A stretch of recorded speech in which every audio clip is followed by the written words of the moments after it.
aujourd'hui, Mathieu Hoc. Oui, bien sûr. Et pour prolonger le point de Jonathan, effectivement, il y a de plus en plus de gens qui ont voté pour la France Insoumise, il faut quand même rappeler que la France Insoumise, quand elle s'est présentée aux dernières élections européennes, c'est 12% des électeurs seulement. Ils ne sont pas en position non plus de gagner beaucoup de mairies dans le prochain municipal. Et aussi, pour de plus en plus de Français, la France Insoumise apparaît désormais comme le parti le moins respectable de France. Je vais prendre un exemple souvent. En 2017, entre un duel pronostiqué ou dans les sondages entre Jean-Luc Mélenchon et Marine Le Pen, c'était Jean-Luc Mélenchon qui était donné à chaque fois gagnant. Aujourd'hui, le Rassemblement national qui a été très longtemps diabolisé est systématiquement au second tour la France Insoumise. Parce qu'aujourd'hui, pour de nombreux Français, la France Insoumise incarne de plus en plus ce qui est de moins respectable dans le pays. Et ça s'explique par plusieurs raisons. Effectivement, cette alliance que vous avez décrite avec les islamistes, il faut rappeler quand même que M. Imzalen, dans un certain nombre de vidéos, a rappelé donc au début des années 2010 qu'il fallait que les musulmans en France vivent dans une contre-société. Il faut quand même rappeler à M. Imzalen que s'il ne veut pas vivre avec les Français, il n'a qu'à partir. Ça, c'est le premier point. Et puis le deuxième point, c'est qu'on observe de plus en plus de responsables politiques de la France Insoumise qui ne se comportent pas de manière exemplaire.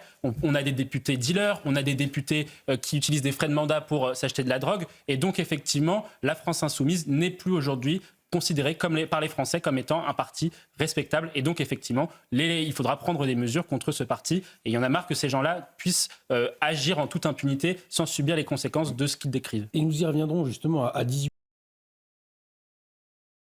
La République.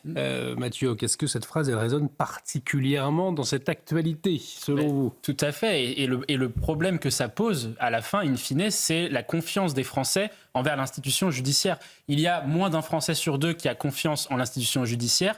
C'est quelque chose qui est structurel et qui est surtout significativement très haut par rapport aux autres administrations, la police, l'hôpital ou encore l'armée. Ce manque de confiance des Français dans la justice, il s'explique parce que de plus en plus de Français estiment que la justice est politique. Jonathan l'a dit, effectivement, on a un syndicat de la magistrature qui donne des consignes de vote quand même, qui avait appelé à ne pas voter pour Jordan Bardella alors qu'il représente 33% du personnel des juges. On a un syndicat de la magistrature qui aussi a publié un fameux mur des cons, entre guillemets, sur certains chroniqueurs, certaines personnalités du débat public. On a aussi la phrase de la procureure dans le cadre du dossier de Marine Le Pen qui a dit effectivement ça me ferait pas plaisir de ne pas justement de requérir justement plutôt la relaxe. Oui. Donc on a l'impression quand même qu'il y a de plus en plus de juges qui rendent la justice au nom de leurs convictions personnelles, alors même que la justice doit être rendue au nom du peuple français dans son intégralité. Et donc, effectivement, ça pose un problème de confiance des Français à l'égard de la justice parce qu'on a l'impression que tous les justiciables ne sont pas traités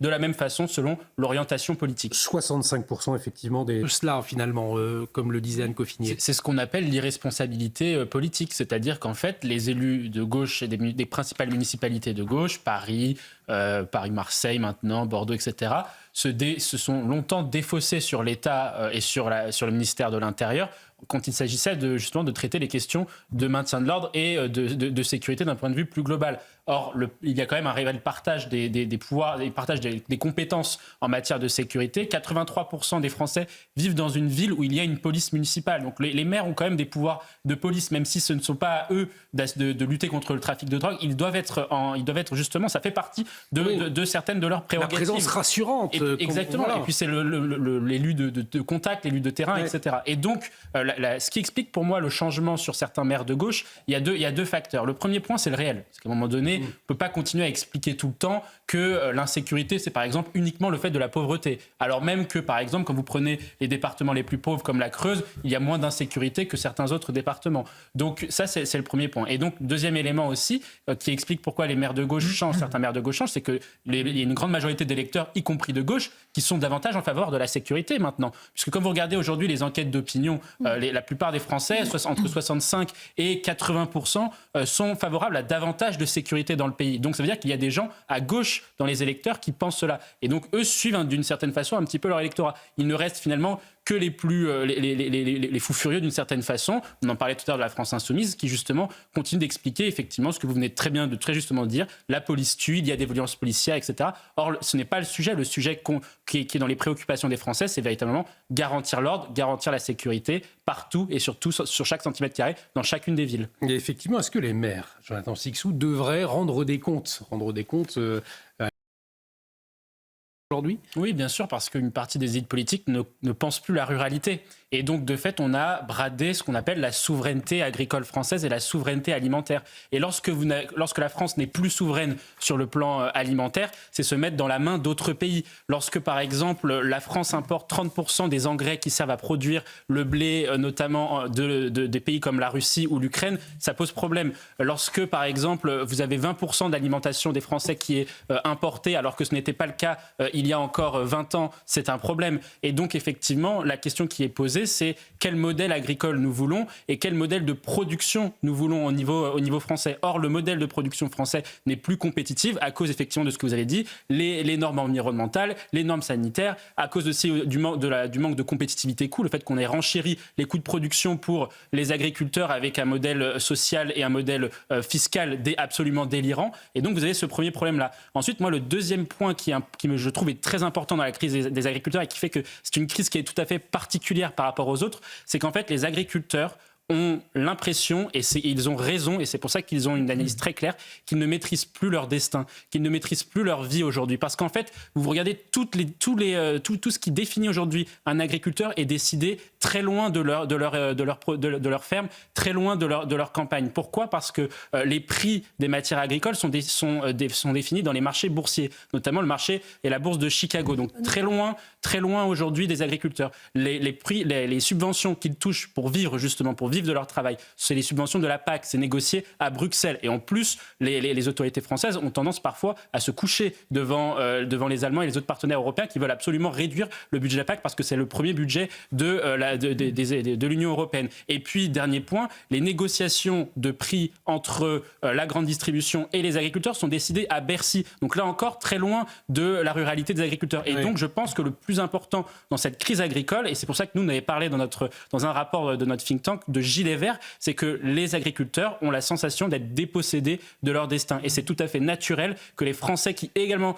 sont dépossédés de leur destin sur un certain nombre de sujets sécuritaires, migratoires, économiques, etc., comprennent la colère des agriculteurs. 50 secondes avant la pause. Moi, 50 secondes. Je connais pas le... Bien, assez peu de répondants finalement. Oui, tout à fait. Ça s'explique par une chose qui est factuelle, c'est le déclin électoral de la gauche. C'est-à-dire qu'à partir du moment où la gauche est passée sous François Hollande de 45% dans l'opinion publique, ce qui était, on va dire, le poids des gens de gauche dans notre pays depuis les années 60, depuis la Ve République, à un ensemble coalisé de partis qui font à peine 30%. Je rappelle quand même que sur les élections européennes, ils ont fait 28% et sur les élections législatives au premier tour, ils n'ont fait que 25%. Donc à partir du moment où l'assiette électorale est plus faible et plus restreinte, effectivement, il faut aller chercher les électeurs là où ils sont. Et lorsqu'on regarde aujourd'hui la carte électorale et vous regardez la carte des circonscriptions dans lesquelles sont élus les élus de gauche, et c'est exclusivement, quasiment, que dans 3 zones, les centres-villes, donc ça c'est plutôt les députés PS et surtout EELV, donc les écologistes.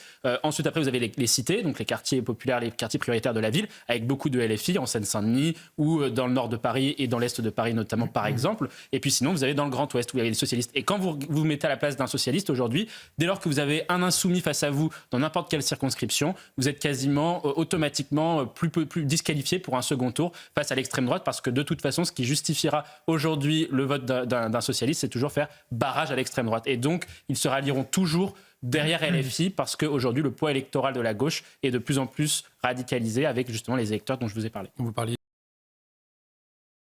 Notamment, ça trouve son origine dans une mutation du trafic de drogue, parce que comme vous l'avez dit, c'est le trafic de drogue qui génère beaucoup de délinquance dans notre pays, notamment après la crise sanitaire. C'est-à-dire qu'en fait, lors de la crise sanitaire, lors des périodes de confinement, les pouvoirs publics ont porté beaucoup leur attention sur justement les quartiers prioritaires de la ville, donc ce que nous on appelle les territoires perdus de la République. Et donc les narcotrafiquants ont utilisé comme une sorte d'arrière-zone ou de zone de repli des territoires qui étaient moins contrôlés, et donc les zones rurales. Et donc effectivement, ces démarqué, et on le voit on a fait un rapport dessus, on voit que la consommation de drogue, et notamment de cocaïne, ça s'explique également aussi par la baisse du prix de la cocaïne, et donc finalement un produit qui est un peu plus attractif et un peu moins cher pour des personnes qui sont un peu plus pauvres, a augmenté considérablement dans les zones rurales. Et donc vous avez aujourd'hui beaucoup de maires de ruralité qui vous disent avant les jeunes faisaient la fête, ils buvaient un peu, beaucoup, voire ils fumaient un joint. Maintenant, ils prennent des rails de coke, ce qui n'était pas le cas il y a encore quelques années. Je pense que vous pouvez le confirmer. Ça, c'est le premier point. Et le deuxième